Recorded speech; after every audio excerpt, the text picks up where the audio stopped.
from the blackest corners of your mind, they call, pulling you deep into shadow, twisting your senses, keeping you from sleep. It's time to face your darkest fears.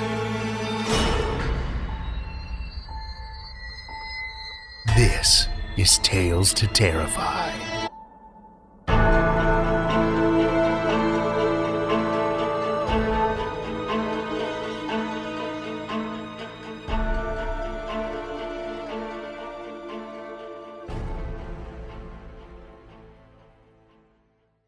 Good evening, children of the night, and welcome. Well, the end is nigh.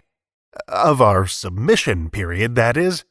You've got until the end of the day, October 31st, to submit your stories. By now, I'm sure you know the drill. talestoterrify.com/submissions. Also, for those incredible patrons eligible for our fall swag pack, you'll be happy to know I'll be sending them out in the next day or two. We've got some haunting original artwork from artist Jane Reve, created exclusively for Tales to Terrify. I'll post a peek at some of it on our social media. But in the meantime, I highly recommend checking out her Patreon. Patreon.com/Jane Reve. You can also see more of her work at her website, janereve.com. Links to both are in the show notes. Thank you so much, Jane, for crafting these disturbing visual delights for us. Speaking of Patreon and thank yous, our shout-out this week goes to Susan Hayden and Allie G. Your generous support is the flickering candle that lights our way through these darkened passageways of the imagination. This week, we're taking a little pit stop in a tiny little village. A village I've personally driven through maybe 100 times in my life, but I've never once stopped there. Traveling between the city of Calgary, where I grew up and most of my family still lives, and the city of Saskatoon, where I've lived now for a dozen or so years, it's a relatively flat, uninteresting drive. Other than the Badlands of Drumheller, there's not a whole lot of variety in the landscape, aside from the occasional rolling hill or meandering turn of the road. Except, that is, for the tiny village of Flaxcombe. Nestled in a little gully, the main highway travels right through Flaxcombe, dips down fairly steeply for what must be only a handful of blocks before rising back up again and continuing on. At the bottom of that dip are a smattering of houses, an old gas station that, to be honest, I don't even know whether is still in operation, and a few other buildings. For the most part, it's a perfect example of the sort of isolated, emaciated little villages still clinging to the prairie landscape around the province. I imagine the town looked much the same that snowy evening when Robert's big sedan crested the rise and began its descent into the little valley. He'd been driving for most of the afternoon, and with winter hovering just beyond the horizon, the day had turned dark early and fast. He'd been struggling to stay awake and alert for the last hour. The way the light, swirling snowflakes rushed into his headlights like moths to torchlight was mesmerizing, and a few times he'd caught his blinks turning uncomfortably long. Cracking the window and letting the sharp, crisp air kiss his face had helped, but he had a few hours left to go. The larger town of Kindersley couldn't be too far ahead, but he was fading fast, and the ebb and flow of the early winter storm seemed to be doing more flowing than ebbing. Coming over the rise and spotting the warm glow of the small diner against the cold twilight couldn't have been a more comforting sight. The tires of the old sedan crunched to a stop on the icy gravel of the small parking lot, and Robert breathed an audible sigh of relief as he slid the car into park. He climbed out of the car and stood for a moment in the chill night air. It was still in the little valley, sheltered from the wind, and the gentle snow floated down to form a seamless, downy blanket. The evening was perfectly silent, and he cringed at the squeal and clunk of the car door as he slammed it shut. Stepping through the door of the diner, it was even more cozy and inviting than it had seemed on the outside. Nothing fancy, a typical small-town diner with a couple of vinyl booths edged in chrome and knickknacks hanging from the walls. Delicious, warm smells wafted from the kitchen. Simple smells, like the place itself. Coffee, buttered toast, and was that pecan pie? There was a deeper smell, too. Something underneath it all. Something rich and smoky. Barbecue? Robert knocked the snow off his shoes at the door, then found himself a seat. He was the only customer there, probably lucky the place was even still open in a small village like this. He took a seat at the counter, picked up a menu, and began to leaf through it. The standard sort of diner items: bacon and eggs, chef salad, hot hamburger sandwich. He found his mouth starting to water. He could smell that subtle smoke aroma again, wafting up from the menu in his hands. His stomach rumbled loudly, and, as if in answer, a woman's voice came from the other side of the little pass-through window into the kitchen. "I'll be with you in a minute." She emerged a moment later with a fresh pot of coffee in one hand and a set of napkin-wrapped utensils stuffed in a coffee cup in the other. "Caught us just in time. We were about ready to close up," she said, spreading the utensils on the counter and filling the coffee cup without asking. "Oh, sorry. It's been a long drive and—" "Don't worry yourself about it. That's what we're here for. Nothing on this menu we can't whip up real quick for you." She smiled. "Cream?" He nodded, and as she added a generous splash to his cup, another whiff of the smoky smell rose up off her apron. "You have a special today?" he asked. "Sure do. Denver sandwich and fries." He hesitated. He'd expected something barbecued. Ribs, maybe? "I'll give you a minute with the menu," she said, mistaking his confusion for indecision. She disappeared back around the corner into the kitchen. "Actually," he called after her, "Miss, I think I'll just—" "Miss?" She must not have heard him, so he waited, sipped his coffee, finished his coffee, and still she didn't reappear. "Excuse me," he called, leaning over the counter to be heard better in the kitchen. No answer. He got up from his stool and tried to peer around the corner, called again, and finally made his way into the kitchen. It was empty, the oven off and the grills cold. The smoky smell was stronger here, though. He checked the bathrooms and the cooler. He checked out the back door, the office, and in the cleaning closet. There was nothing, no one. Had she really gone home for the night and left him here? Left the place unlocked and the lights on? He'd scoured the restaurant and not seen any indication she'd ever been there at all. Even the coffee pot she'd poured him from not 5 minutes earlier was empty and cold. It was strange and frustrating, but at least he didn't feel tired anymore, he reasoned. He grabbed his coat and headed back out into the night. Wiping the snow from the windshield and climbing into his car, he glanced back to the diner. The inviting glow had faded. The lights were still on, but they seemed somehow dimmer. Backing out of the lot and onto the highway, he felt a sense of relief wash over him as he pulled up the other side of the valley and out of Flaxcombe. And by the time he finally reached Kindersley, any uneasiness he'd felt had become a memory.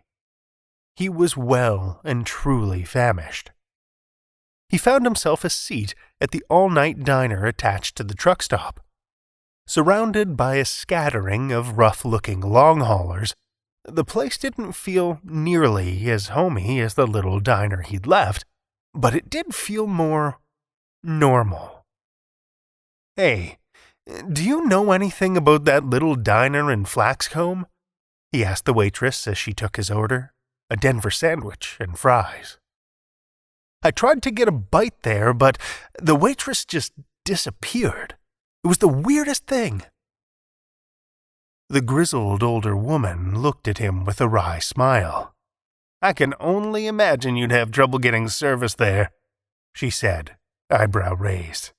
"Especially considering it burned to the ground a few years ago.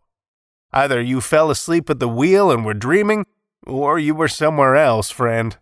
Far as I know, that's still just an empty parking lot." Our first story for the evening comes from S.W. Pisciotta. S.W. Pisciotta lives in Colorado, in the foothills of the Rocky Mountains of the United States. He is a writer and a visual artist.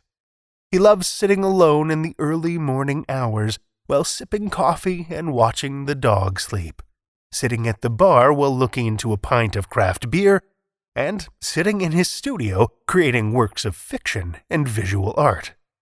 Obviously, he enjoys sitting.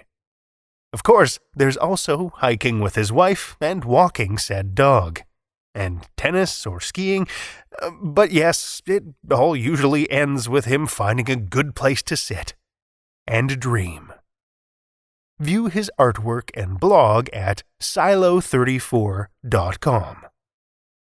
Children of the night, join me for S.W. Pisciotta's The Ages of Death, a Tales to Terrify original.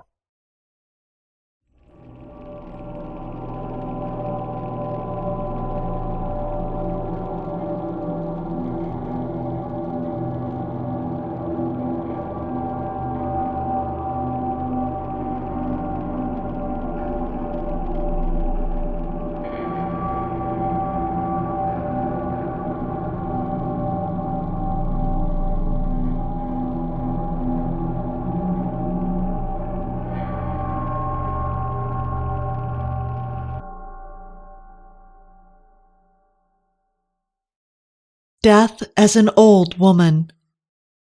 She sags inside her moss-green dress, her winter coat a fossil gray, faded and tattered. Her hand clutches the cane she doesn't bother to use, letting it drag behind her as she shuffles up to the ticket kiosk. One fare for the Blue Line. The cashier makes the transaction, his eyes tracing the heavy lines on her face. Their fingers nuzzle in the exchange. He snatches his hand away. She has a craving for hard candy. She turns and walks toward the snack shop across the great hall, moving through the weekend crowd. The travelers stream around her before slipping into pools near the terminal gates. She lifts her hands from her sides and touches them as they pass by her. It feels good to make contact, but the darkness of eternity covers her with a glaze that flakes from her fingertips.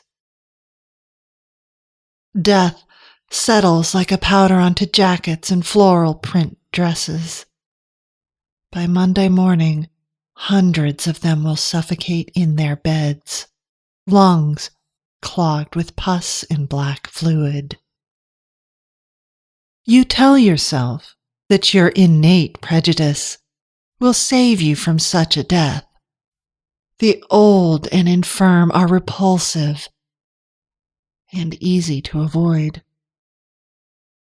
You're inclined to keep company with the young, people more like yourself, lifting fluted glasses at wine bars and sunning on verandas with friends.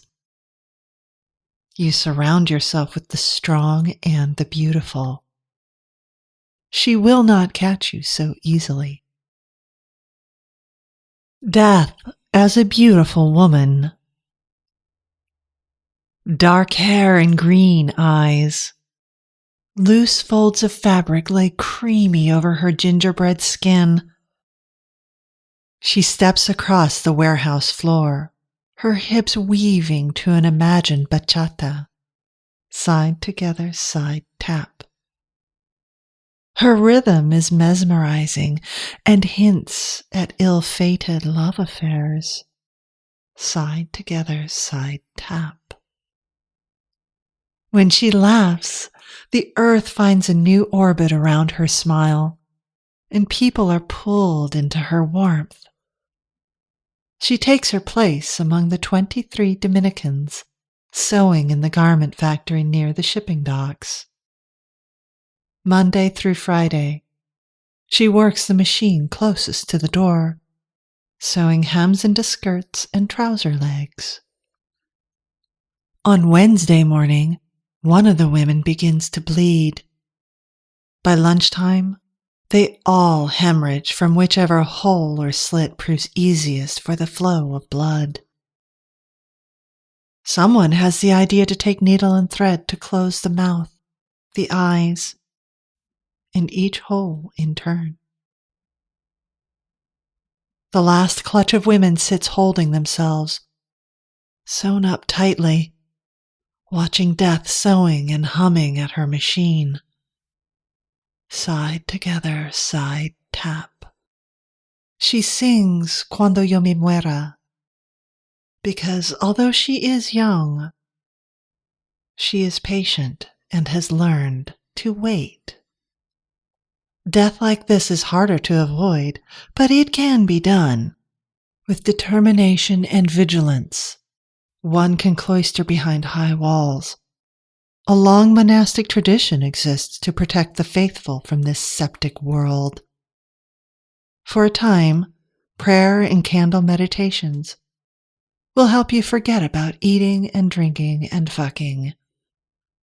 The pious can abstain for a lifetime, but they possess a devotion that proves too difficult for most. You should pray that she will grow bored and move on quickly. Death as a young girl.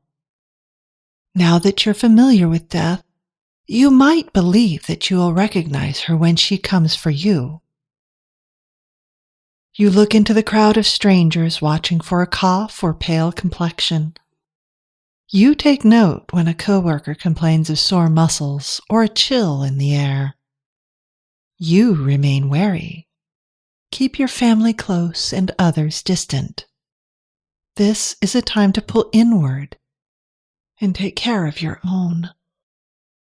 You pick up the children from school and reseal the windows and doors. Your wife uses bleach and water to disinfect the countertops and wash the linens. Cupboards are stocked with food and supplies. Friends understand that you will be unavailable, because times like this call for drastic measures. The children are restless. They miss their grandmother. They want to play outside. One evening, your daughter bursts into the room, streaming a red ribbon overhead. She jumps and twirls, letting the ribbon spiral into a crimson helix. You reach out for her, but she pivots and fades. The ribbon curls and weaves away. Her girlish laughter fills the air. You try to call for her, but her name comes out a cough. Just something small to clear the throat. A metallic taste sits lightly on your tongue. The child dances faster, revolving, gyrating.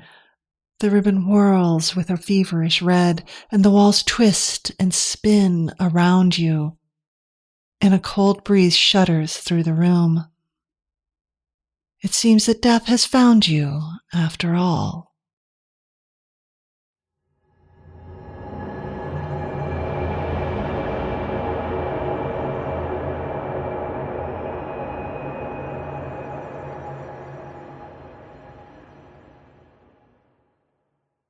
That was S.W. Pisciotta's The Ages of Death, as read by Josie Babin. Living in that formerly abandoned house on the corner, the one across the street from the cemetery, the one with all those cats lounging about, you will find Josie, happily narrating horror stories. No one has seen her human companion lately, but the cats do look well fed. Not that those things have anything to do with one another. In between stories, she works on a long list of house projects and car projects. But best of all, she gets to work on lab projects, growing cells into medicine, hopefully making the world a little healthier in the not-so-far-off future. If you're ever in San Diego, stop by to say hi. She'll introduce you to her cats. Thank you, Josie. Our second story tonight comes from Arthur Davis. Arthur Davis is a management consultant who has been quoted in the New York Times and in Crane's New York Business, taught at the New School, and interviewed on New York TV News Channel 1. Over 100 original tales have been published in 80 journals. He was featured in a single-author anthology, nominated for a Pushcart Prize, received the 2018 Write Well Award for Excellence in Short Fiction, and, twice nominated, received honorable mention in the Best American Mystery Stories 2017. Find out more about Arthur at talesofourtime.com, on his Amazon author page, and at the Poets and Writers Organization. Links to all of these are in the show notes.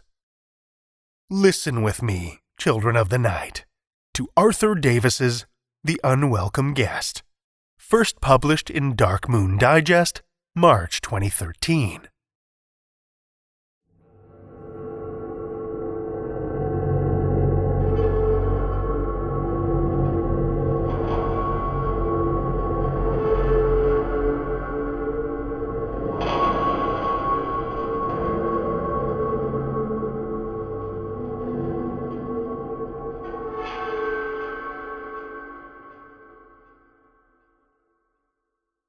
Hatch watched the lone fly coming straight for him. It stopped its diving assault just short of the tip of his fishing pole and hovered watchfully. "I will skewer you. I will cut you to ribbons, you fool. I will make you dance for your dinner, plead for your life, beg for mercy, but there will be none. Not today, not ever," he said in his best mocking French accent as he brandished his flimsy bamboo pole like a dueling foil at the fly. The fly withdrew to a safer distance as the pole and the fishing line flailed about. Donald Hatch did not speak a word of French, but felt impersonating the language lent authenticity to his display of contempt. The pole nearly slipped out of Hatch's left hand as he repeated his thrust and began to laugh. But he managed to wrap his fingers back around the narrow cork grip without losing the bottle of beer in his right hand. "There," he said proudly as the fly approached the tip of his steadying pole. "You taunt me, challenge me, ridicule me," he said, slurring the derisive word until it bore no resemblance to the tone of its original construct. "Just keep away from me." As the pole steadied, the fly began a slow, purposeful descent along the shaft down from the tip, wafting left and right, over and under the pole, as though still unsure of its safety, until it finally alighted on the chrome fishing reel. "Smart-ass little shit," he said, flicking it away with his index finger. But the fly anticipated his inept counterattack, feigned right, and looped back on the reel like a seasoned prize fighter dodging a badly telegraphed blow. Hatch shot out his hand and grabbed for the fly, but it simply flew higher, out of reach. He leaned forward and it dropped off to his left. He went to snatch it out of the air, and each time it evaded his tired grasp. He was surprised at his adversary's dexterity. Another fly passed close to his head, but flew back out to the center of the lake that swarmed with them at this time of the morning. This one was more obvious about its intentions. It was early, possibly not more than 8:30, and already the August day was warm and thick with moisture. By noon, it would be impossible to breathe. By then, he would be at work teaching ungrateful, pimply morons to spell and identify verbs from adjectives. Maybe if he could get himself off the dock without falling into the lake, find the keys to his truck, and drive the 8 miles to Larimore Junior High School without speeding by the security gate. And if he could park his truck without sideswiping another. He lifted his second beer to his lips and took the balance of the bottle in a long series of sweet gulps. He could hear it drop down his gullet, feel it warm his gut. "Either you had one, or you were a pansy," Jennings, his old drinking buddy from Altoona, Pennsylvania, bragged. "A gut says you are not afraid to step up and take a gulp from the juices of life." Hatch didn't have a gut. His metabolism kept him rail thin even at 38, no matter what he ate or how much he drank, but there were other ways he could prove himself a man. He pulled the neck of the third bottle across the wood plank underfoot until it caught the edge, hooking on the bottle cap and ripping it from the top of the bottle. He finished off the third bottle without taking his eye off the fly that continued to dance brazenly around the reel. "You got a gut, asshole, or you one of them pansy flies?" he asked, ending the question in booming laughter. Hatch thought the fly pulled back as his laugh gradually increased in volume.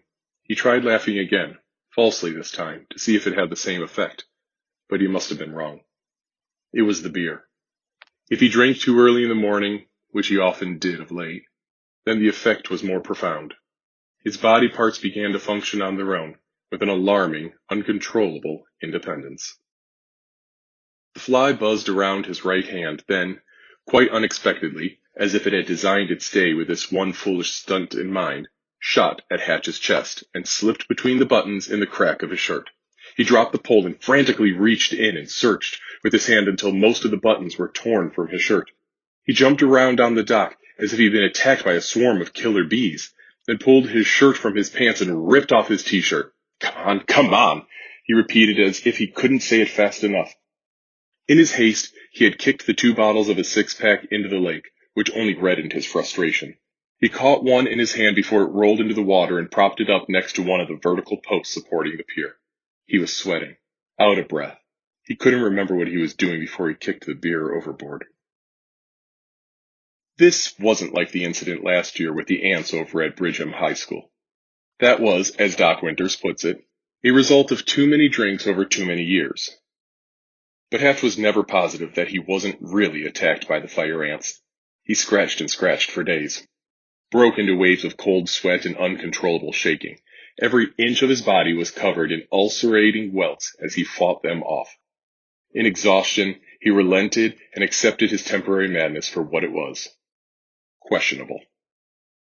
But this was different, yet there was no fly. Maybe it was caught in his crumpled shirt, or maybe it got away when he was searching for it. And then he noticed a sinister speck sticking to the skin about 8 inches to the right of his navel. One moment it was there, the next it was gone. It had burrowed into his flesh. He watched, fascinated and confused. But he wasn't hysterically frantic anymore. A drop of blood fell from the wound, but there was no discomfort. Then the fly was gone. Disappeared. Hatch looked around, but he was alone, half naked, with a tiny hole in his right side. His shirt and t-shirt coiled around his feet. He became nauseous and fell dizzy to the dock, making sure not to lose the last bottle of beer. He picked it up, yanked back the cap and took a deep, reassuring gulp. He was never going to make class by 9 o'clock. He was going to be fired. It was the 3rd time this month he wasn't there to substitute for absent summer school teachers. He would have to move again, falsify documents and his teaching credentials. No one ever checked them anyway. All they wanted was a body to serve their needs, just like the fly. He touched the wound. Another drop of blood dripped. He picked at it. Then he pushed his index finger into the wound and it sank into his side. He was startled. Dumbstruck with surprise. He pulled out his finger. It was red. He wiggled his finger as if he had discovered a remarkable new instrument. He plunged it into the hole and pulled it out. He repeated the process several times until he was certain of himself. The hole in his side was now the width of his index finger. Fortunately, depending on your point of view, Hatch's fingers were quite thick. His wrists were thick, as were his hands. Whenever anybody commented on his fingers or wrists, and a woman was about, he would say, "That's not all about me that's thick." Only his thumb was heavier. "As thick as the handle of a hammer," his first wife said once. He thought it was a reason for pride. Later he found out that she only spoke about her husband to others in one tone, derisively. He looked around again, as if some of his friends were lurking in the bushes prepared to proclaim him the butt of a practical joke. But he was alone. He pressed his fingers around the rib cage on his right side. It didn't hurt. He inserted his index finger up to the base knuckle and probed about. He could feel his rib cage, one rib, then another. He hooked his finger and thought he could make out the walls of his stomach. He was fascinated by what he was doing, then remembered what had turned him to such grotesque behavior. The fly was in there, inside his body. He had gone through the 11th grade and passed a general studies course in biology.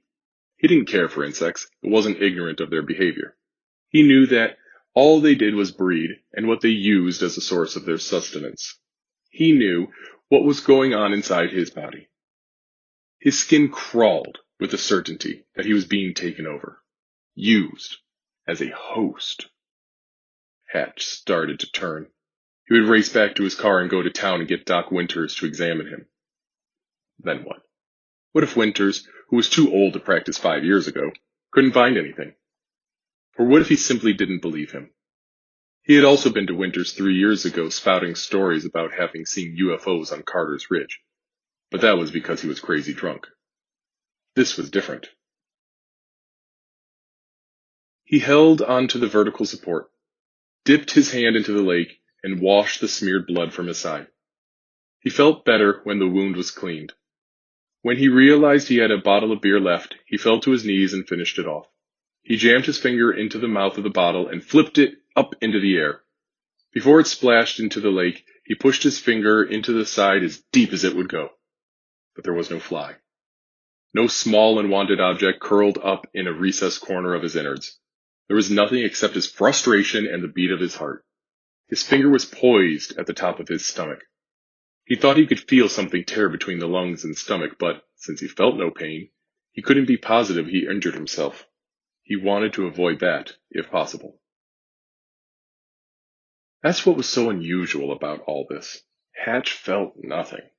Not the gash in his side, not his poking about, not pushing in on the internal organs, though he wasn't quite certain which gooey, gelatinous mass was which. He pushed harder, trying to get better access when the gash of his right side split open. He quickly pulled out his finger. His entire hand, not simply the index finger and his knuckles, were reddened. The wound was now big enough to accommodate 2 or 3 fingers. His entire fist, if he was so inclined. He looked about again. No beer left. He was on his own. No job to return to. No life worth mentioning. This has to be a dream. A nightmare. But it wasn't. Bubbles on the surface of the pond where fish were coming up for air. The ravens cry out in the thicket to his right. A swarm of flies hovering in the center of the pond.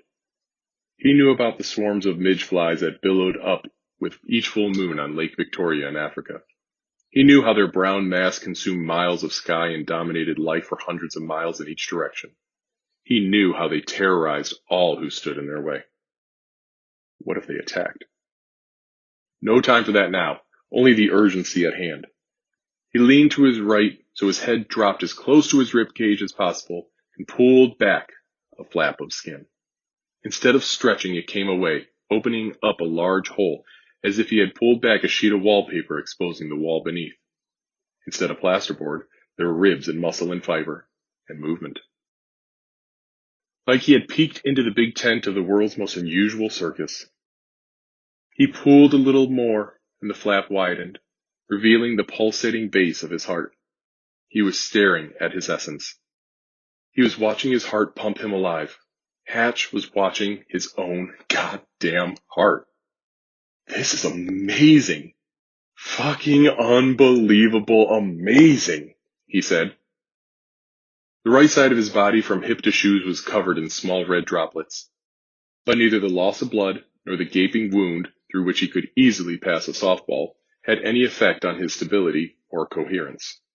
I gotta show this shit to somebody, he said, spinning around as if an audience was waiting for his presentation. No, not yet, he said, catching himself. There was the problem of the missing fly, which by now had staked out a piece of Hatch's viscera for himself, who was at this moment multiplying, duplicating, furthering its species at the expense of Donald Hatch, substitute teacher to the masses. What he had to do could only be completed in private, and never recounted to anybody, lest he be called a madman. Madman, he murmured quietly. Doc Winters would throw him out of his office if he came by with this tale. He'd take one look at the gaping wound, stitch him up, entombing the fly, and have him committed for observation. Hatch needed a drink. Badly. Quickly. No store was going to sell him a six-pack at this hour, and certainly not with this minor problem. He had to get the fly, get covered up, and get a drink. Quickly. Hatch jammed his hand into his guts and probed around with a renewed sense of urgency. He ran his fingers along his small intestines, then the large intestines. He was amused and amazed at how clearly and simply the excavation went. No pain or spasms of apprehension or gush of blood. He was focused, taken with a sense of clarity. His mission was too important to be diverted by faint of heart, even if he could actually see it. The more Hatch probed, the faster his heart pumped. The faster it pumped, the more captivated he became with its throbbing pulse, and the more it reacted to the visceral input of its own existence. Hatch knew no man had ever experienced what he was witnessing. No doctor had ever had a live cadaver on which to experiment, to test and prod and manipulate. He sat on the top of one of the vertical logs supporting the pier, glaring into the heart of Hatch's heart. No man has come before me, and none shall come after, he said, trying to recall the biblical reference. Then he realized he had heard it in a soap opera. He laughed. His insides jiggled. He laughed again. His insides convulsed. He flicked his rib. One, then another, like he was playing a xylophone. He took a deep breath and his lungs expanded. He exhaled, and the gleaming gray balloons contracted. But there was no fly. He continued to poke about but couldn't find the fly. Finally, he realized that he would have to go deeper. If he was to rid himself of this pestilential interloper, then he would have to make a greater commitment. There was no point in looking around for help anymore. He was alone except for the ravens, fish, and pocket of flies that hovered over the space where he had first cast his line, where he thought the fly that had gotten into his body had come from. They were watching him. Hatch could tell. They were watching and calculating and laughing at him. They were making odds and taking bets that he wouldn't find their brother, and laughing at him. He could hear the swarm laughing. It gave him reason to pause. Hatch watched them hover right over the spot on the lake. He'd been coming down here since he was a kid, always the same spot and always the same success. He knew every cove and contour of this lake. It had been good to him, and for its generosity, he had kept it a secret. From friends in school to friends who stayed with him through 2 wives, too many jobs to mention, 6 months in jail for assault, and a stay in the county hospital after he rammed his motorcycle into a brick wall after a night of drinking. Hatch sensed this was a defining moment in his life. He'd had several already and knew they demanded complete attention and resolve. There was the time he found out his second wife was cheating on him, the time he found out his parents never loved each other, the time he knew he didn't have the intellectual capacity or curiosity to become the architect he had wanted to be from childhood.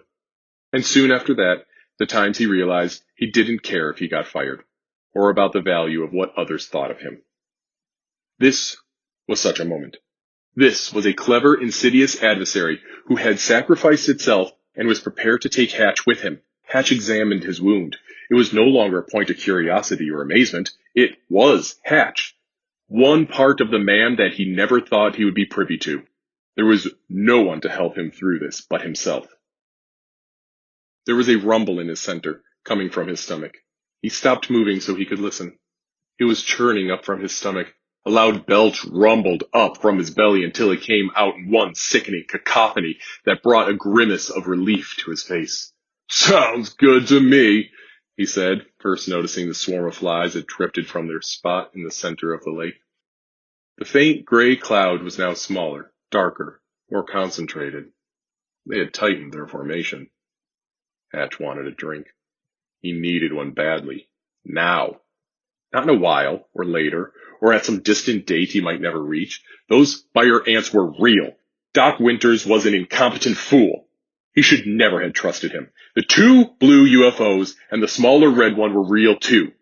These were defining moments no one believed in. No one understood. Hatch's lips smacked together.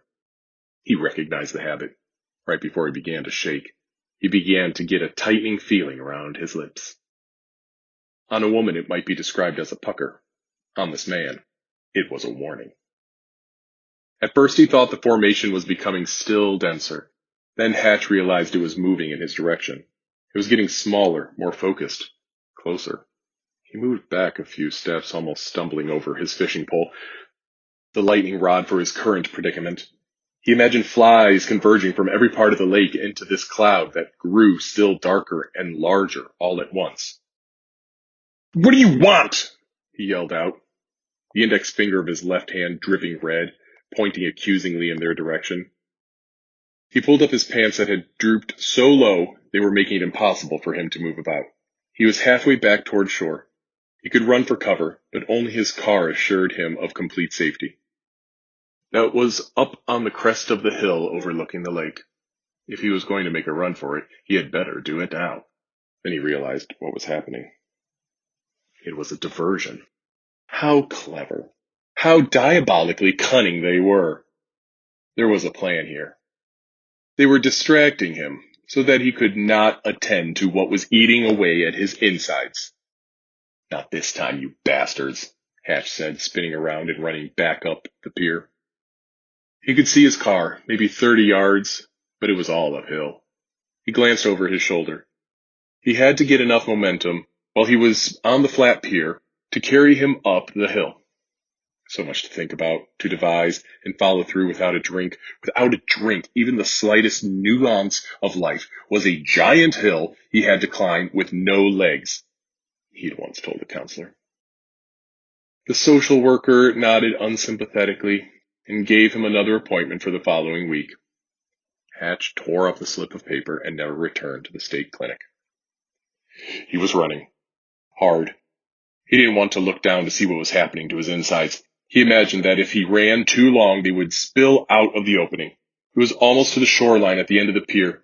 He would get to his car and drive to town and find a beer and pour right into the wound and drown the fly. How ingenious, he thought just before he slammed into one of the support poles. He staggered back, clutching his side. He began to cough uncontrollably. His chest exploded in raking, convulsing pain. He noticed a group of women walking along the shoreline, but they were so far away he couldn't be certain if he knew any of them. In trying to regain his balance, he tripped over his own feet and fell from the pier into the water. He gulped in water. He could feel the cold flood his insides, filling him up. His body quickly sank to the bottom. He was drowning the fly. That was something he had never thought of doing. He reached down and grabbed onto a rock until he was secure, until he was certain the fly would drown if only he could hold on.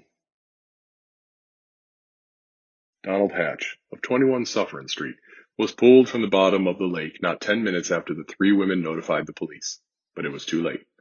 There was nothing unusual about the drowning or the physical condition of the victim. The fact that he was so intoxicated would have explained why he drowned in only 5 feet of water, but not why the paramedics had to pry one of his hands loose from a rock and a fly out of the other.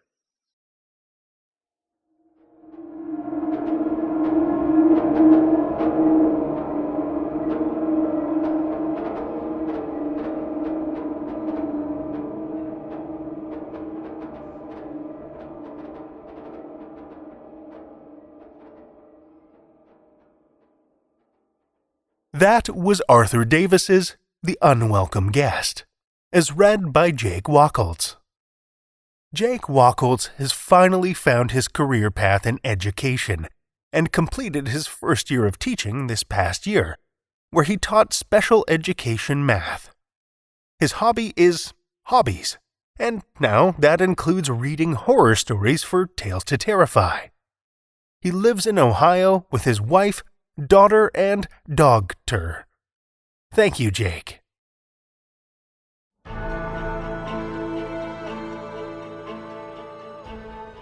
Well, children of the night, the hour is late, and we've run out of tales to tell. For now. Tales to Terrify is made possible by the generous support of listeners on Patreon and through PayPal. If you're not already a member, visit patreon.com/Tales to Terrify for a look at all of the awesome perks, from ad-free episodes and bonus content to shoutouts and swag. Every dollar helps, and we appreciate it so much. Want another way to help? Why not drop a rating or a review on your favorite podcast app?